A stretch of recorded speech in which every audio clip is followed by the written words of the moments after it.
Why, hello there, I'm Professor Joel, and welcome to another episode of Planet Scooby Reviews. Today we are covering episode 8 of season 1 of Scooby-Doo, Where Are You?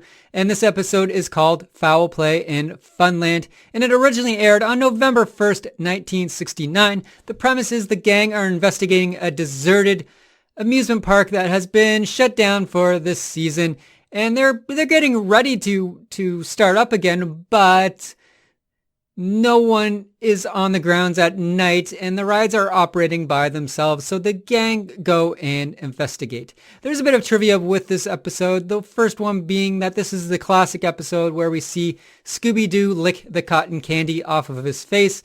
It's a classic scene that you'll probably see if you watch the opening and closing credits of Scooby-Doo, Where Are You? And we also get a scene where Scooby's sniffing the ground and he bumps into the villain of this episode. And then finally, this is the third episode where we do not see the infamous mystery machine. So, is this still a classic episode? Does it hold up? I know it appears on a lot of VHS tapes and a lot of DVDs, and many people love the episode. Some people don't love this episode, though. What do I think? Enough of my jibber jabber, and let's find out.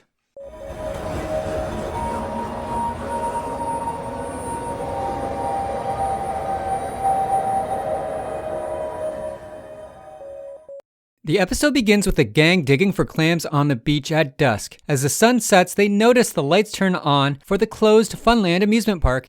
Hey, don't you wish Funland was open? The root beer floats, the chocolate custard, the rides. Man, that's heaven. You just gotta keep living, man. L-I-V-I-N. And Freddy decides that they need to investigate. Well, this calls for a little investigation. It's hard to believe, but everything is running and nobody is there to operate the rides. To Shaggy, this is a dream come true because it means unlimited carnival snacks. Freddy enjoys a quick carnival game and wins. While his back is turned, he gets a Cupid doll as a prize by an unknown presence. Shaggy and Scooby are the first to run into a speedy figure dashing about the park, and they go investigate. Sniffing the ground, Scooby leads the pair to what Shaggy describes as the man from Mars. The mysterious man walks into a house of mirrors where Shaggy has a close encounter, so they take off to find the rest of the gang. Freddy, Daphne, and Velma see the man get on a Ferris wheel, and the Ferris wheel gets stuck at the top of the ride. Thinking the man is trapped, Freddy uses a crank to manually return the Ferris wheel cart, but by the time he gets down, the mysterious man has vanished. All of the lights for the amusement park turn off, and the gang reconnect to share their spooky experiences. While chatting, they see a nearby house which they assume is the park caretaker's house. Inside the home, they meet Mr. and Mrs. Jenkins, who are brother and sister. Explaining the situation, the siblings are shocked and dumbfounded. Mrs. Jenkins thinks that the gang are making things up, while Mr. Jenkins feels the moonlight has played tricks on the gang. That's impossible. We're the caretakers here. Maybe the moonlight was playing tricks on you. Fiddlesticks. Besides us, there's no one else on this island. The gang politely leave, and Freddy feels like they have been double-talked. How did you like that for double talk? This is the first time I ever wanted to leave Funland.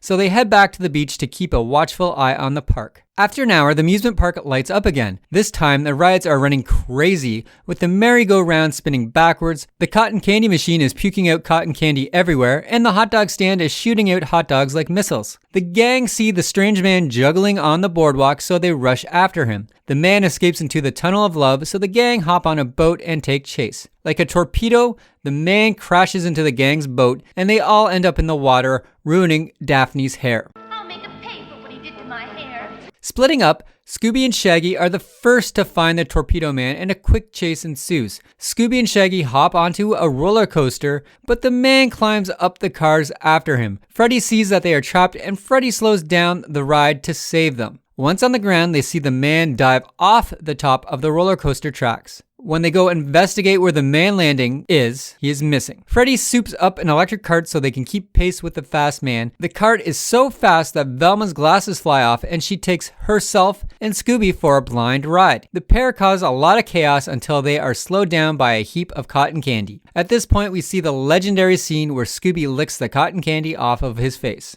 Look out for the cotton candy, Velma! I think we've stalled. Undiscouraged, Freddy designs a new trap that involves Scooby as a lure. I'll go with Scooby. We can use the Dodgem car. Roll, roll, roll, roll. Scooby hides in a barrel until he bumps into the mysterious man and leads the fast man into a trap. They successfully trap the man, but his brute strength allows him to walk right through the wooden crate they trapped him in. But what happened? Hey, what happened? Your robot's been tearing up the place. Freddy exclaims that this mysterious fellow must not be a man, What a man!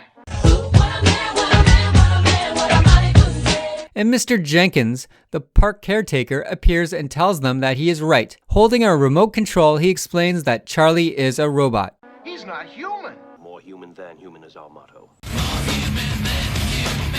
He's not human. He's a robot. He's Charlie.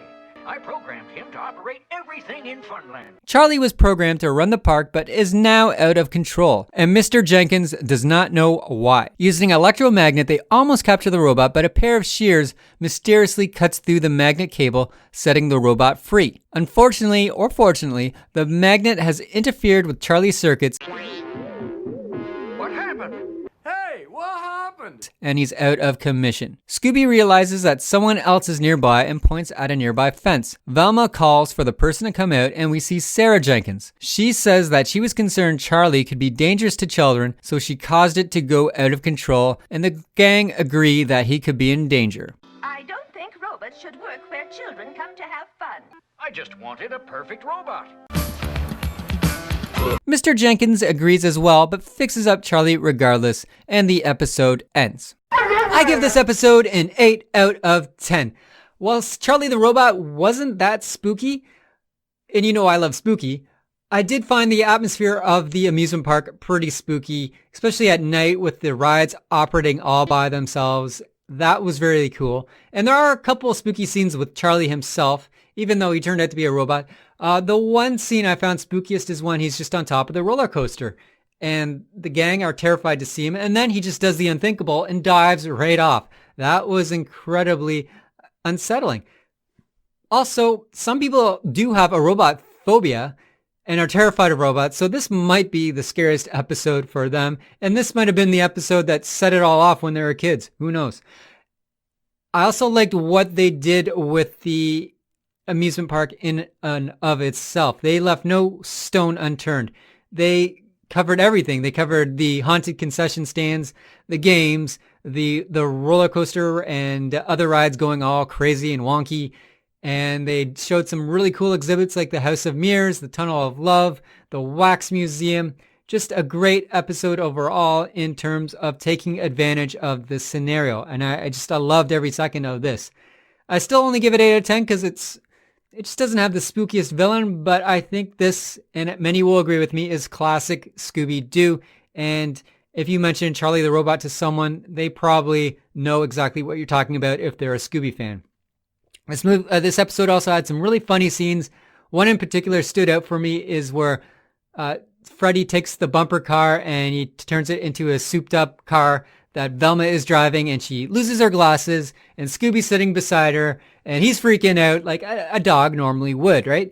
And then they call back to it later when Scooby is needed as bait for the robot, and he doesn't want to go alone, so Velma volunteers, and Scooby thinks back to the bumper car incident, and he's like, no way. And that scene was very funny because that's just so much like something a dog would do. So again, 8 out of 10 for me. I'll see where this ranks when I do my total countdown of all the season 1 episodes where it falls in. And next week we will be covering Bedlam and the Big Top. If you like this episode review, feel free to hit the subscribe button. Don't smash it. Hitting it is sufficient. I don't want you to ruin your keyboard or the screen on your phone if you're watching on your phone. And again, comments are turned off, but I'll be doing my ranking list when I watch all the episodes. I will be able to turn comments on for that. If you're new to the channel, I can't have comments because my episodes are kid-friendly and they turn them off for kid-friendly episodes. But when I do my ranking, I won't be showing cartoon clips. So I'll be able to have that on so people can leave comments there. So if you want to leave a comment, look towards that. Otherwise, until next week, stay spooky.